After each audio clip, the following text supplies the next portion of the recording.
Thank you, Mr. Speaker.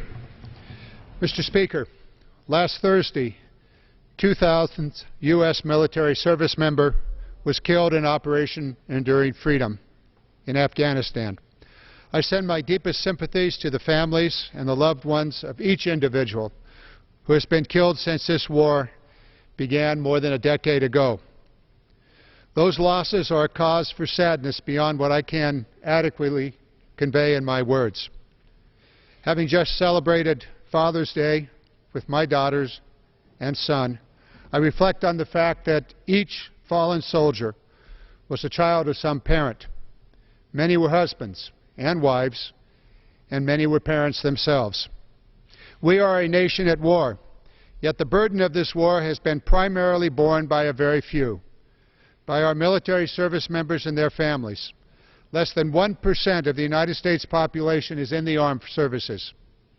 Many Americans were not aware of last week's tragic milestone, and perhaps they may have glanced at the fatality count in their local paper, and they went about their continuing daily events.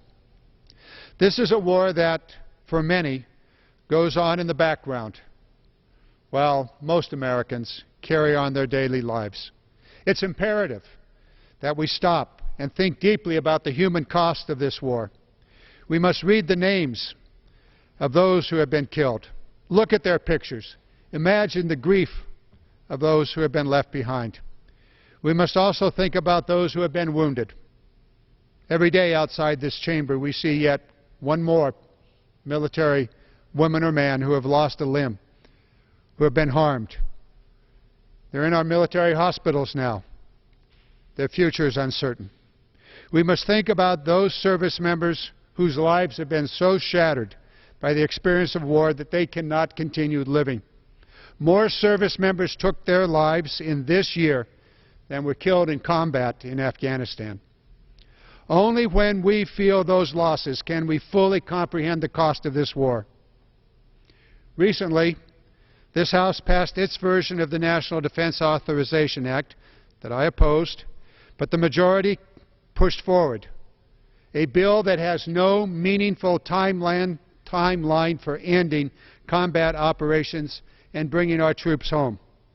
No concrete plans for transitioning full responsibility for Afghanistan's security to Afghan forces. The supporters of the National Defense Authorization Act had no way to slow down the withdrawal of our troops. They would have American troops continue to fight against a domestic insurgency in Afghanistan, and they would have American troops fighting for the corrupt Karzai government. As members of Congress, we're responsible. We're responsible for authorizing the funds that sustain this war. If we believe this war should continue, we should say that this war is absolutely essential to our nation's security. This war is not.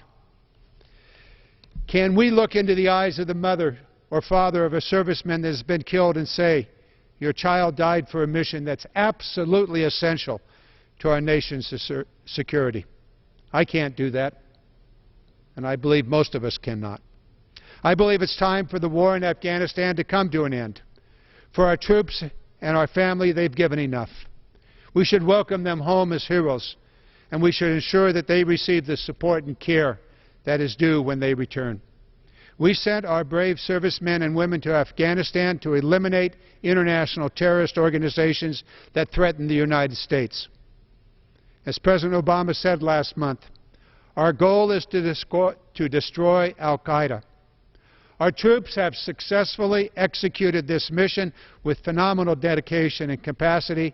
We have virtually eliminated al-Qaeda from Afghanistan. No expert says that there's more than 100 there, and they have no basis, and they have no operation of any meaningful way. They have demonstrated that we can take terrorists out wherever they are in this world. We have captured or killed most all of al-Qaeda's top commanders. 1 year ago, we celebrated the historic moment when Osama bin Laden, the 9/11 mastermind, was killed. He met his just end. The cost of this war in blood and treasure has been staggering. Even those who have not given their lives have given of their lives. It's time for this war to end. The loyalty and dedication of our service members, our most sacred resource, must be conserved, and we must not squander it. End this war now. I yield back my time.